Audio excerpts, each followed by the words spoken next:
Hey guys, Josh here from Sportitude Running. I have got in front of me New Balance Vongo version 6. So a fresh pair on my right. I've got my pair on the left, which I've done 100 kilometers in. And thank you to New Balance for sending me a pair 6 weeks ago. Now this shoe is very exciting. The Vongo franchise has had a number of facelifts over its lifespan. So I actually do recall using the first Vongo going back nearly 8 to 9 years now, and that pair was sent to me. Great concept. New Balance were really progressive with their philosophy on support when they sort of phased out that 1260 franchise. So what we have with the Vongo series is a very clever way of executing support when required. So to go over the details first things first, it's a relatively I'd say light shoe, all things considered. It's not the heaviest, not the lightest. Men's are coming in at 303 grams for a size 9.5. Ladies are 243 for a 7.5. So not too bad. I really like the fact that it's around at 300 grams for a men's size 9.5, which is competitive. The midsole has had a big change. So New Balance have been developing this midsole in line with this plated construction now for nearly 2 and a bit years. What we have is we have a 6mm offset. We have 30mm in the heel, 24 in the forefoot, with 2 layers of Fresh Foam X cushioning system. Now the 2 layers are split by this full length plastic plate, which runs from the heel right through to the forefoot. It has some hollowed cutouts through the front half to make it a little bit lighter and also a wee bit more flexible through the front half, which is a great thing. But the top layer of Fresh Foam X is a softer durometer score. It is 5 points softer to be exact. So we're talking 45 underneath and 40 on top. So significant change. And as I said, the bottom layer is a slightly firmer Fresh Foam X cushioning system. Now you've got more of this softer exposed Fresh Foam X on the top layer on the lateral side, which is really important, because when you make your entry, be it heel, midfoot or forefoot, you get more compression, a softer feel on entry.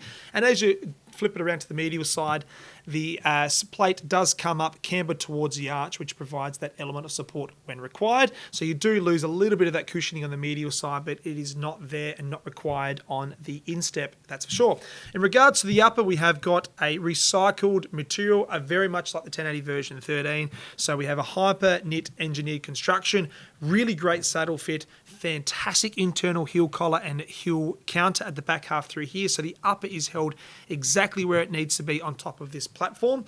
And the other great thing about this shoe is the execution of the outsole complements what New Balance have achieved with their midsole. So you can see you've got good rubber coverage, you've got vertical lines on the instep of the medial side through the forefoot, and also that lateral decoupled line on the lateral side through here. So what the flex screws will do is they will bend and mold in the right areas to complement what New Balance have achieved with the density of Fresh Foam cushioning system in line with that plate positioning. So you get a really good rocket feel through exit and release, but you get a good supported feel across your metatarsal head. So you get a lot of structured support through the front half of your foot, which allows you to release out of your gait with relative ease, which is fabulous.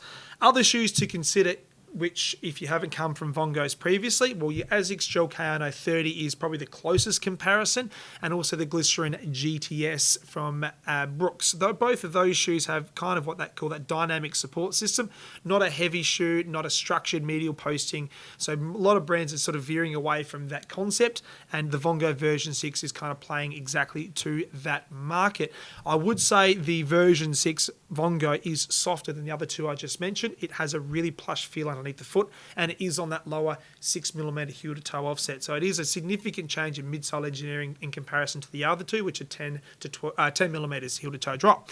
So there you have it, guys. That is my quick take on the Vongo version 6.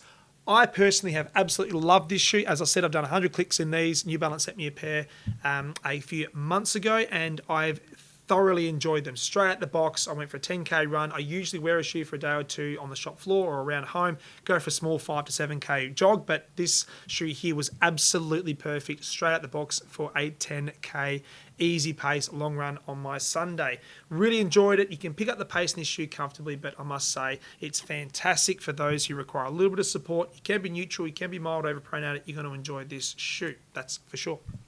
So there you have it, Vongo version 6, 6mm offset, 30mm heel, 24mm forefoot, dual layered Fresh Foam X cushioning system, soft, plush, smooth. New Balance have absolutely nailed this shoe in my opinion. It's going to be very exciting, and I know a lot of other runners around the globe are going to enjoy exactly what this shoe has to offer.